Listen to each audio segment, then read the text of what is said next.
Update. I tried to post a video twice today. Unfortunately, I've been having some technical issues on my PC on the mic, so I couldn't record. So finally, after posting two videos, I posted and took it down, then posted another one and had the same issue. I decided that I'm gonna post via my phone. Now, remember what I was talking about in my video that I posted on 13th of August, that Bitcoin is prepping for a move, so be prepared. And this is the move that we got. That was about three days ago.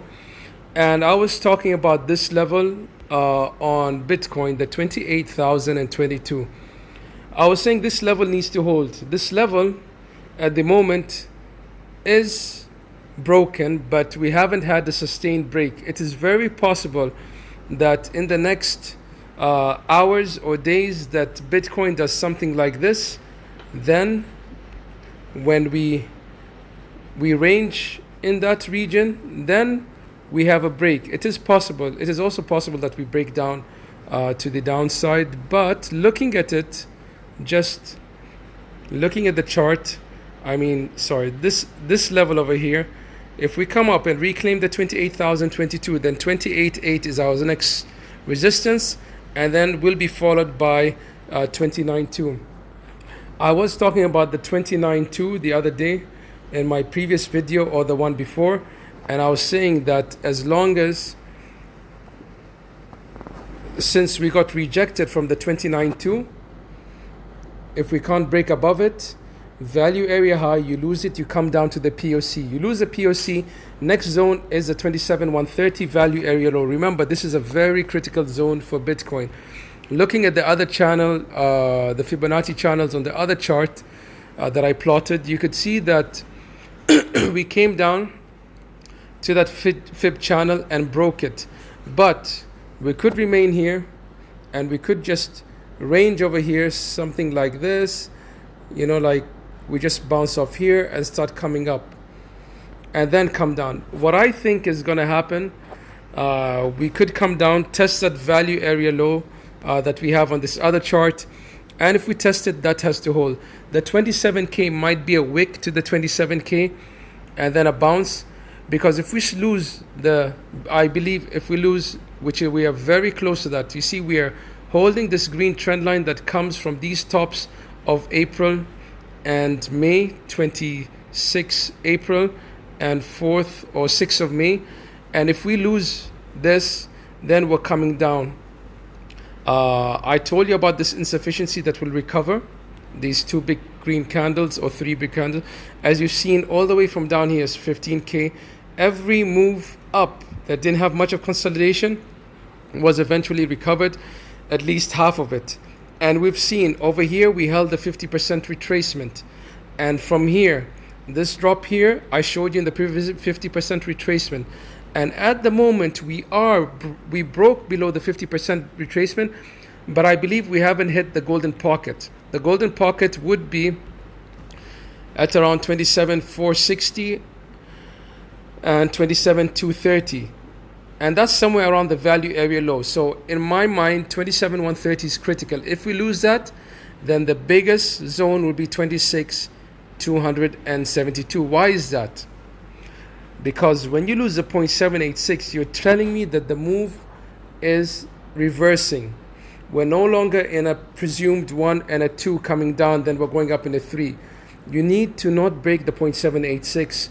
Of course, anything can happen, but that's the way the charts usually play out. Now, going on smaller time frame, your resistance for the time being, as you can see, is 28,022, the point of control. You might come up, recover this insufficiency. Although I was expecting a recovery from a long time, I was expecting this, but we haven't recovered the insufficiency that we had over here. See over here, I was expecting this to be recovered, but we never got there.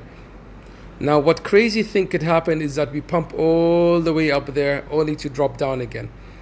The targets to the downside for this move, if it's a correction, then we could assume this was the beginning of the first wave or an A wave, and it stopped here. Then we bounced in a B wave, and target to the downside could be 0.786, which we tapped or very close to tapping. and then followed by the 1-to-1 extension, which is very close at the value area low at around 26,965. Let's say 27K. That would be the most critical zone. Next zone, 1.618 at 24,932. So my advice to you, if you're a trader or holder, I would say this is not a sell zone. We could see in the charts, I will show you something that shows me how retail acts on these moves. The problem with this is that you get open interest at the lows. If you go on smaller time frames, you would see that people are opening new positions at the lows. Let me show you people. How do I see that? You could see people getting liquidated. Now on this move down, people got liquidated, got stopped out, or people took profit. You could see open interest decreasing. And now at this move up over here, this green candle over here, people are buying. And then this next move, you get the move up, but you see open interest decreasing because people are getting stopped out. That means people are shorting this position. They're trying to short the POC, although it's a POC, but it's very close to the lows. It's not advisable to take your shorts now. Now looking at RSI for divergences, on the daily, we do have a bullish divergence forming, and possibly it will hold on the daily if Bitcoin remains under some certain level. If Bitcoin remains above certain levels, if Bitcoin closes above 24,762, which most probably it will, then we would have a low and a higher low. But on the RSI, you would have a low and a lower low. That is hidden bullish divergence, and that's a continuation of the uptrend. That's on the daily. But when I go on the weekly, I see a bigger problem. You need to be realistic. On the weekly, from 69K over here, the RSI, this was 69K, 10th of November. Until today, today's RSI, well, not today, I mean the RSI on the weekly of the 10th of April, you have bearish divergence. You haven't erased it. And from the 10th of April, if you go from the 10th of April, from here, this peak, 10th of April to this peak, the 26th of June, you have what is called hidden you have bearish divergence as well, and it gave us this move down. So all in all, on higher time frames, you have bearish divergence. But on the weekly, at the moment, we don't have bullish divergence. On the daily, we have bullish divergence. So short term, maybe a small bounce, but higher time frames, it looks like you might have some more downside, or at least holding. Now, before I go to Ethereum and the DXY, I want to show you something. We need to take a look at the Bollinger Bands, because usually when we are extended or overextended on the Bollinger Band, which I think today we would be overextended on the daily time frame even. So if we go back to the daily and you look, yesterday's candle we were overextended. Today we broke out of the Bollinger Band, the lower part of the Bollinger Band, which is at 28,460. We broke that, and the value area high over here is with the midpoint of the Bollinger Band.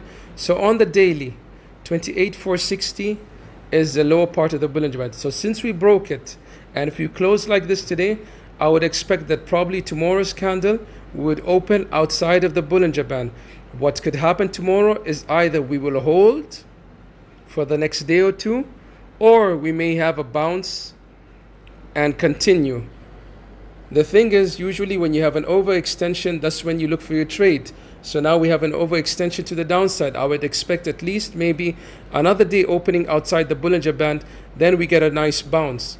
That's what happens usually. Now if you look at the charts on the daily time frames, you usually would see you would open outside of the Bollinger Band. Let's look for a time where you opened outside of the Bollinger Band. Here you broke, you came back in. If you look to the upside here, you broke it, you opened outside, I presume, over here, and then you came back in.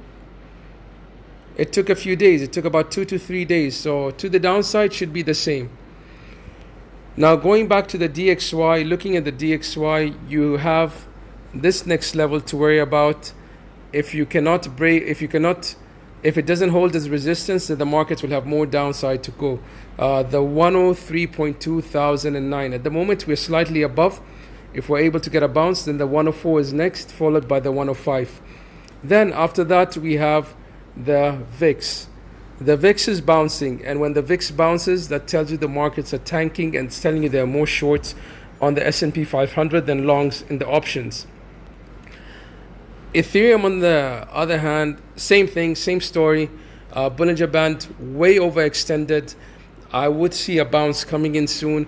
We will open almost definitely outside of the Bollinger Band. Now the question is, will we open and close outside the Bollinger Band today, and tomorrow we get a bounce, or tomorrow we tank? I mean, the day after. Ethereum's next zone is 1666. Ethereum can still remain bullish if it holds. The problem with Ethereum, it would come much, much lower and still be in a bullish count.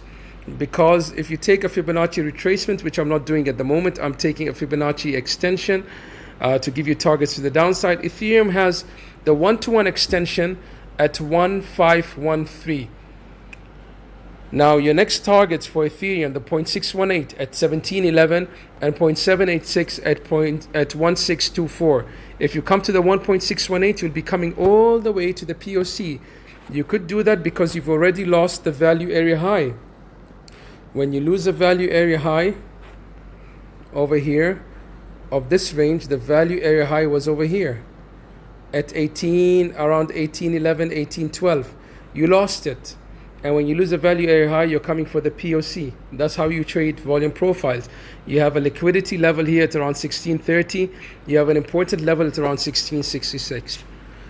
So what I see for Ethereum, what could happen for the next 2 days, we could get a drop, hold a bit, maybe get a bounce, but we are getting to that overextension to the downside. On Ethereum, if you want to look at the RSI really quick on the daily, because that's what really matters, we do have hidden bullish div. We have higher lows at the moment, and RSI has lower lows. That's hidden bullish div. If we close this way, then we could have a chance for a bounce on the daily time frame. On the weekly, we probably have bearish div. Let's take a look. Between this high and this high, and at the price you have this high to this high. I can't see any bearish div on the weekly. On the daily, on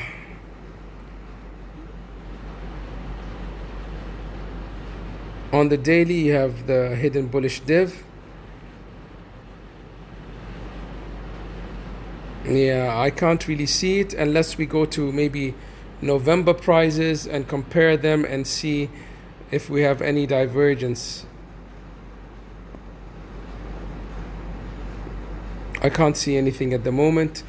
Okay, that's my update for the crypto market. Hope you liked it. If you did, hit the likes, subscribe to the channel, and if you really want to support the channel, there's a link in the channel description that says buy me a coffee. Basically, it takes you to PayPal, and you can donate any amount, 50 cents, $1, whatever the currency, whatever the amount. Really appreciate it because it helps me put out this content, as I do it for free. I give you trade setups for free.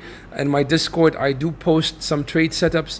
Join the free Discords, by the way. Subscribe to the channel. Share with the videos, because that's the only way that YouTube can know that these videos should be shown to more people. By sharing and liking and subscribing. More trades, I'm out.